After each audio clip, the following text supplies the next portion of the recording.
When people talk about vintage lenses, everyone talks about the Helios 44M2 and how it's so good.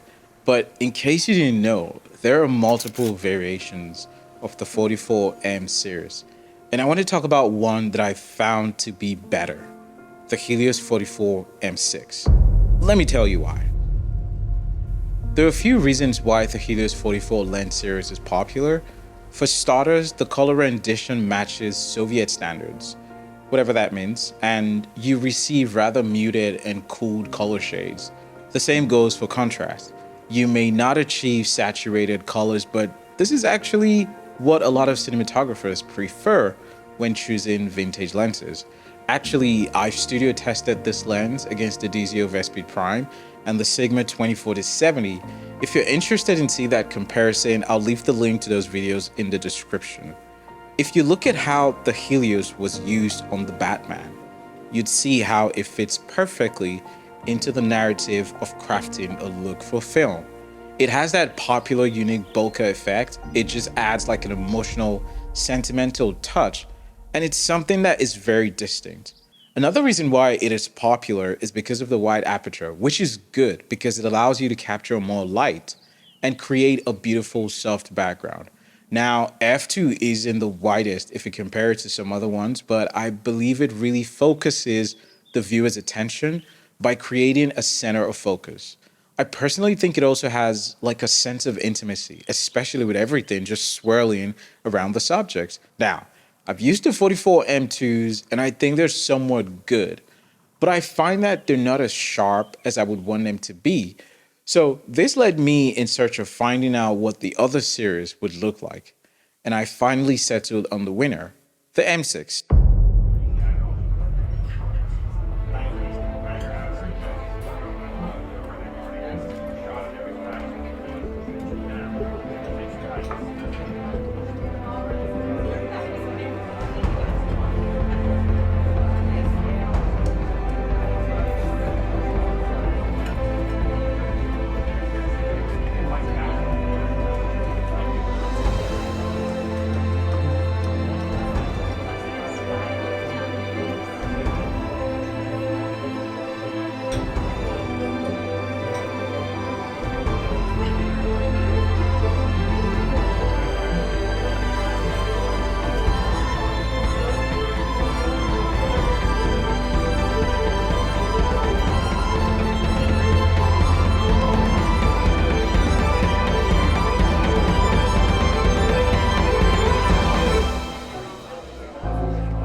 If you found this video useful enough, please be sure to subscribe and be a part of the channel. Straight away, let me get into some of the major differences between the M2 and the M6. First is the aperture mechanism.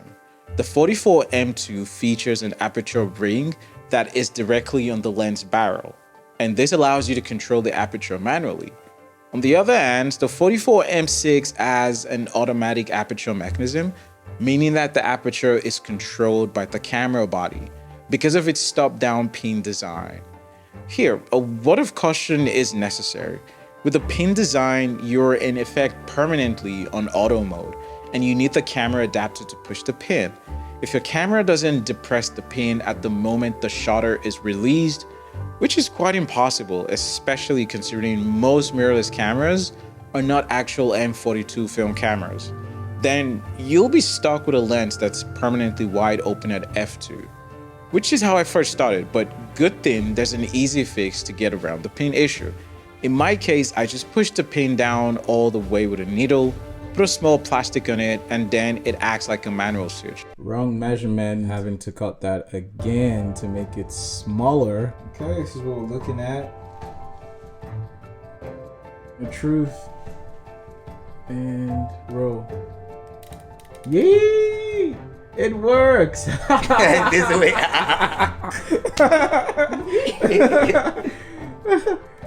You can see it, right? Yeah, I can see it. It's working. The 44 M2 takes a win here because for video, you want that control to be manual. The second difference is the aperture blades. The M2 typically has 8 aperture blades, while the M6 has just 6. Maybe that's why it's called the M6. Basically, the number of blades affect the shape of the bokeh, with more blades generally resulting in smoother and more circular bokeh. Now, I don't know if you can drastically see the difference between a 6 aperture blade and an 8 aperture blade lens, but I find that it's not very night and day difference. And this for me is where the M6 begins to shine, because just the build quality and optics of the glass as a function of being more recent makes it better. The M6 often features a sturdier metal construction, whereas the M2 may have more plastic components. Yes, I want the characteristics of the swirly bokeh, but I still want an image that is a bit sharper than what the M2 gives.